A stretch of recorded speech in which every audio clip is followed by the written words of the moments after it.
नमस्कार, मी अश्विनी देसाई. स्वागत आहे तुमचे माझ्या यूट्यूब चॅनलमध्ये, ज्याचं नाव आहे माझी साधी माणसं. आज आमच्या वाडीमध्ये म्हणजे चोरगीवाडी येथे स्वामी समर्थांच्या पायी दिंडी सोहळ्याची पाळण्याने सांगता होणार होती. अक्कलकोटला गेलेल्या स्वामी समर्थांच्या पायी पालखी सोहळ्याचा समारोप चोरगीवाडी कुंभारगाव तालुका पाटण येथे झाला. दिंडी सोहळ्याच्या समारोपाला म्हणजेच पाळण्याच्या कार्यक्रमाला परिसरातील भाविक मोठ्या संख्येने उपस्थित होते. आज दुपारी आम्ही स्वामींना अभिषेक केला. त्यानंतर सायंकाळच्या वेळेला 5:30 च्या नंतर आरती झाली.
निर्विघ्नं कुरु मे देव सर्वकार्येषु सर्वदा. गुरु ब्रह्मा गुरुर्विष्णु गुरुर्देवो महेश्वरा. गुरुर् साक्षात् परब्रह्म तस्मै श्री गुरवे नमः. सर्वमंगल मांगल्ये शिवे सर्वार्थ साधिके शरण्ये त्र्यंबके गौरी नारायणी नमोस्तुते. नमो स्वामी राजं दत्तावतारं श्री विष्णु ब्रह्मा शिवशक्ति रूपं ब्रह्म स्वरूपाय करुणाकराय स्वामी समर्थाय नमो नमः.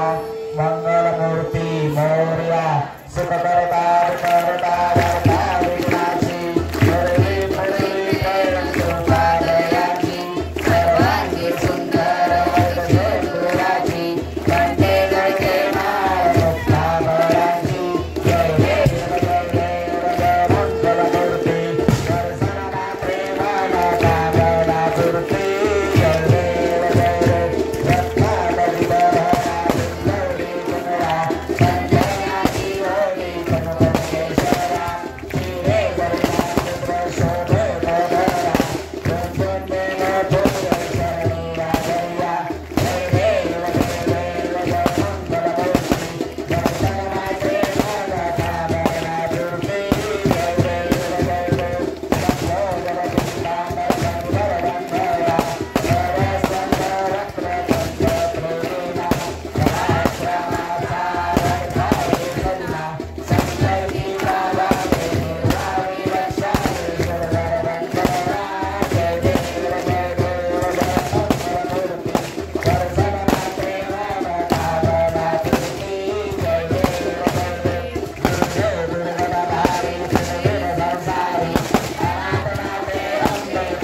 श्री क्षेत्र मसूर तसेच पाटण तालुक्यातील चोरगेवाडी आणि खटाव तालुक्यातील औंध परिसरातील अनेक भाविकांच्या सहकार्यातून मसूर येथे अक्कलकोट असा पायदिंडी सोहळा दरवर्षी आयोजित करण्यात येतो।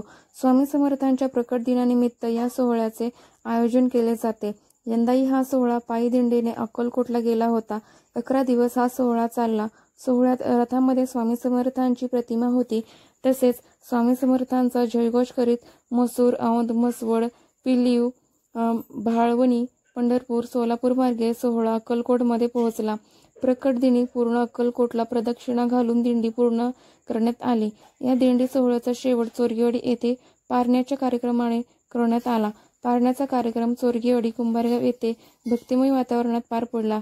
यावेळी जिल्ह्यातील शेकडो भाविक उपस्थित होते. पारण्याच्या कार्यक्रमाच्या वेळी सायंकाळी 5:30 वाजता आरती घेण्यात आली.